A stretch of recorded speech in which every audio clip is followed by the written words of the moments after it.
real consequences, potentially deadly consequences. Police say 28-year-old Edgar Madison Welch stormed into the Comet Ping Pong restaurant in D.C. armed with a shotgun. He told police he wanted to, quote, investigate Pizzagate. It's a totally bogus online conspiracy theory that D.C. police confirmed as fictitious. The false news was spread by Michael Flynn Jr., who is the son of Trump's new U.S. National Security Advisor, Michael Flynn Sr. After the incident, Flynn Jr. tweeted this, quote, until Pizzagate is proven to be false, it'll remain a story. The left seems to forget Podesta emails and the many coincidences tied to it. CNN's Joe Johns is following this story. He joins us now live from Washington. Good morning. Good morning, Carol. You really have to file this under what happens when fake news stories use real names, real places, but false facts.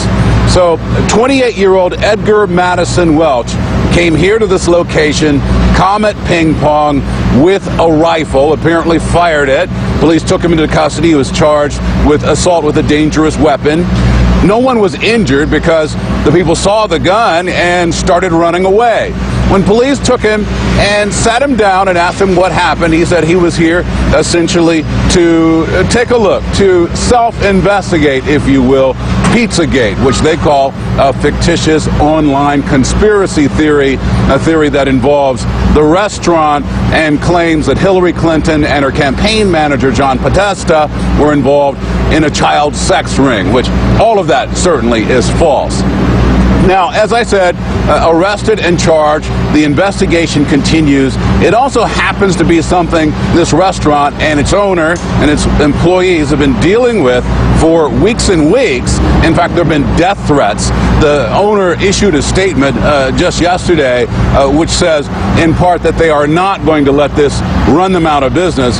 He said, Comet Ping Pong is a beloved institution in Washington. We're heartened by the support and loyalty of our customers and our community and our lifeblood, and we will continue to serve them joyfully for the decades to come and beyond. So the problem, though, with all of this is the fanning the flames of the issue and the false facts that follow. The question really is how long it's going to take before there's enough public information out there and sunshine to put the whole thing to rest. Carol?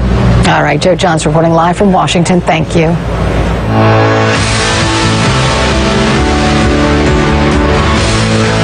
Good morning, I'm Carol Costello. Thank you so much for joining me. Donald Trump unleashing on China. Where else but on Twitter? Mr. Trump tweeting last night, quote, did China ask us if it was okay to devalue their currency, making it hard for our companies to compete, heavily tax our products going into their country, or to build massive military complex in the middle of the South China Sea? I don't think so. Those tweets coming just 2 days after Mr. Trump's controversial phone call with Taiwan's president. CNN's Alexandra Field live in Beijing with China's reaction. Good morning. Good morning, Carol. This has certainly raised concerns right here in Beijing. Look, President-elect Donald Trump's preferred method of communication, Twitter, is blocked to the public, of course, here in China. But you can count on the fact that leaders, that officials got the message loud and clear. What they did not do was issue an immediate official response to these tweets that the president-elect had put out there. Instead, a spokesperson for the foreign ministry did offer some remarks about those tweets when asked at a regularly scheduled briefing. And I've got to say that the response was measured considering those tweets. Here's part of what he said. He said the economic and trade relationship between China and the United States has been a highly mutually beneficial one, or it wouldn't have developed this far. We don't want to speculate on the motivations behind President-elect Trump and his team's actions, but we will make clear our stance when it comes to policies related to China. The question that's being asked here in Beijing is what exactly will the policies related to China be under the Trump administration? They had all gotten used to hearing the tough talk that President-elect Donald Trump was espousing on the campaign trail. He had taken a hard line against Beijing that was playing well with the base at home domestically. But for the first time, following these tweets, we are seeing that people here in Beijing are taking this a little bit more seriously. There was an op-ed in the Global Times saying that these tweets are generating more worry, more concern, that the Trump administration really would take a tougher economic stance against China. Previously, the same publication, the Global Times, had run other op-eds op-eds in which they offered analysis saying that perhaps President-elect Trump was bluffing on the campaign trail, that certainly he is unpredictable, but they had said that they did not expect that it would be in his interest to overturn international relationships. They believe that he's more of an isolationist, that his focus was at home, and they didn't think he was likely to antagonize China once he got to the White House. These tweets, that phone call with Taiwan, a very controversial phone call, have of course led some in Beijing to perhaps begin to step back, reconsider that, and have a higher level of concern right now, Carol. All right, Alexandra Field reporting live from Beijing. So this is why Trump's tweets on China matter. China is increasingly aggressive militarily. It's building islands in the South China Sea in disputed waters. And China is basing military systems, military aircraft there on those islands. That's according to U.S. officials. It's already caused conflict with American military aircraft. This is what happened last year. CNN's Jim Sciutto was on board an American plane when China sent out a warning to U.S. personnel. This is the Chinese Navy. This is the Chinese Navy. Please go away quickly.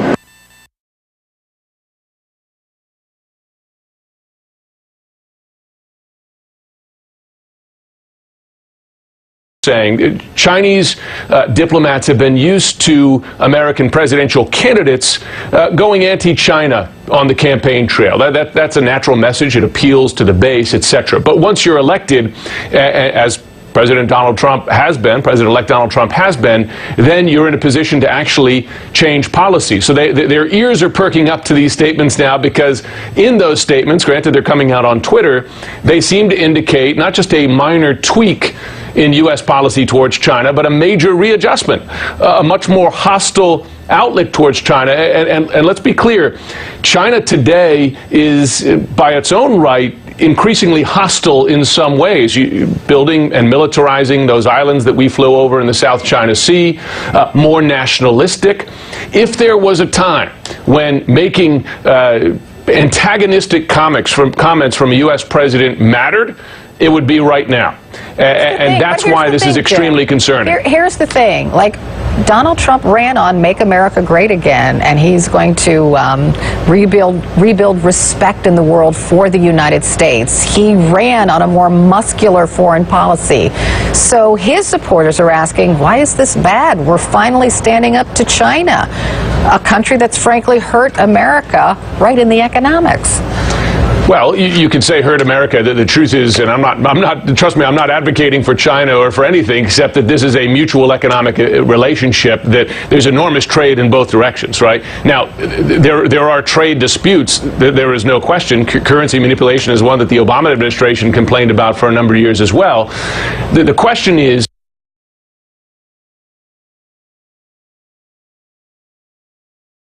in the field of foreign affairs, do tweets of kind of somewhat angry statement going, is that an effective foreign policy? Is that